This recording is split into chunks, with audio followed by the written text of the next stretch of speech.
Connor Elliott, and this is my informative speech about net neutrality. Everybody uses the internet daily to do everyday tasks, like browsing the internet, checking their email for work. All these tasks take a certain amount of time to load and the process so you can do what you want to do. Most people know what the internet is, but they don't know how it works with all the millions of people that are keeping the backbone nice and strong. I'm going to dive into more of the finer details about more of the rules about the internet, and show how, with net neutrality, or Title II, as they call it, how it affects data across the internet and websites that you like to visit. Net neutrality applies to the gatekeepers of the internet to make each individual piece of data the equal. So no matter what, if you're browsing social media or looking up stuff online through Google, it has to be equal speed, and it can't be throttled or give special privilege.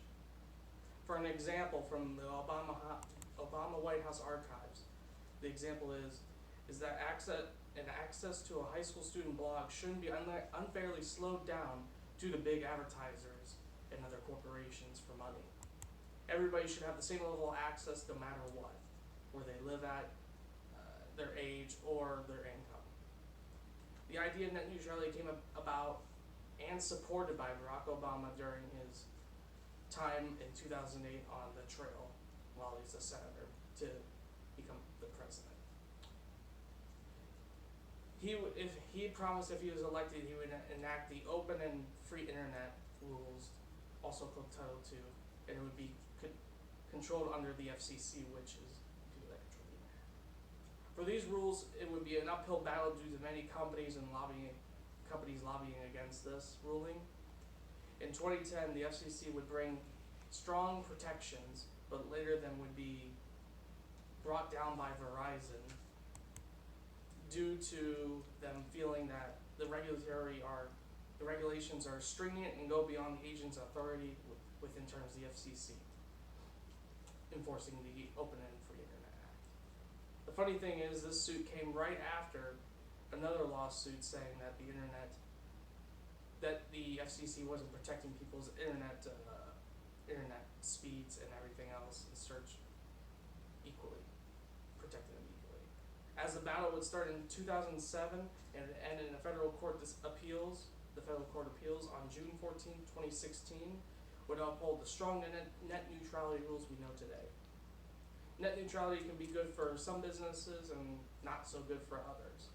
With concerns for big companies, for an example, with Netflix, they could pay Comcast or AT&T to give them special access for their customers to get faster speeds while they're watching your video, watching their movies or TV shows. This would be in breach of net neutrality. The main reason is so that they have higher they would beat out the competition, because the other service, like if, for example, they brought Amazon Prime Video, their service would be way slower, and the consumers would get upset with buffering or any load times or playback errors.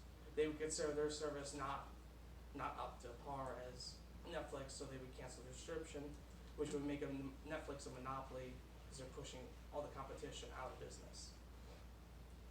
Also, when it comes to small businesses, ISPs could block or slow down websites completely,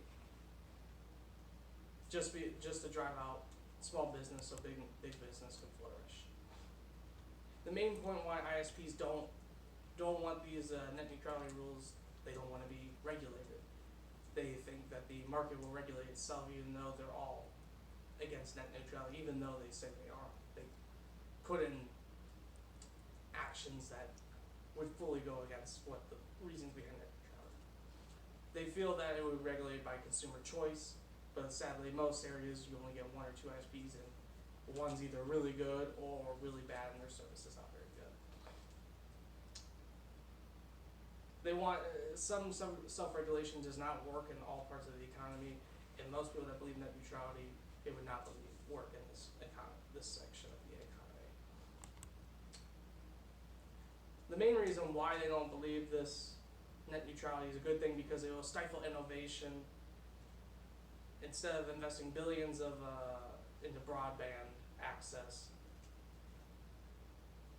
it would slow down their innovation and make internet speeds even slower and reduce the amount of connections they would be able to give to other people, to give their customers. They believe Title II is going to lead a slowdown, if not a hold in broadband build out, because you don't know if you can recover from your investment. It's all about money. They basically would like the internet would like to have the internet as a cable subscription service where you pay certain tiers to get access to certain channels, where theirs would be you would pay certain fees, or you upgrade your tier to get certain access to websites or to play like video games or movie services or anything like that. ISPs big and small some ISPs are not affected by this. They believe that it would help their business. For an example, Monkey Brains, which is a small local ISP out of San Francisco, from The Verge, they're quoted that we are not reluctant and to grow. They've been building out their ISP business as much as they can because they're getting more and more customers. Every quarter so far, they have had a 25% increase in profits, customers, and employees added. All big ISPs like AT&T, Comcast, Verizon, Spectrum, aka TWC, have shown growth in their networks even during net neutrality, before and after. Net neutrality can be a positive or negative thing for the consumer. Net neutrality is also basically Title II, which is most people what they call it, Title II. With this, it would encourage competition with the theory that more companies being competitive would give consumers a better product at a lower price, which happens in most sectors of the economy. It would help with internet speeds, reliability, stability, and overall product growth. For an example, in the EU, you pay pennies on the dollar for internet service here, like we pay $55. The same service is only like 10 or 15. Negative side of this, it has happened during net neutrality. The ISPs/gatekeepers have raised their internet prices so they can recuperate some of their investments they've been making. Plus, they've been adding data caps where you're only allowed to download a certain amount, which is normal for most people on a mobile plan. Most people haven't heard of net neutrality. It can be a good thing for a consumer or a bad thing, depending on how you see it. Because of the new plans the gatekeepers have enacted to return lost profits due to the ruling, it can have a negative effect, but in certain areas they do not do that. It has affected me as positive because we have better internet, but negatively, we have only AT&T or Spectrum. AT&T has data caps, we can't have that. So we sit with Spectrum. The prices are a little bit higher, but we get faster speeds. With all the information given throughout the speech, I hope you can make an informed decision on whether to support net neutrality or not, and see how it can affect you in your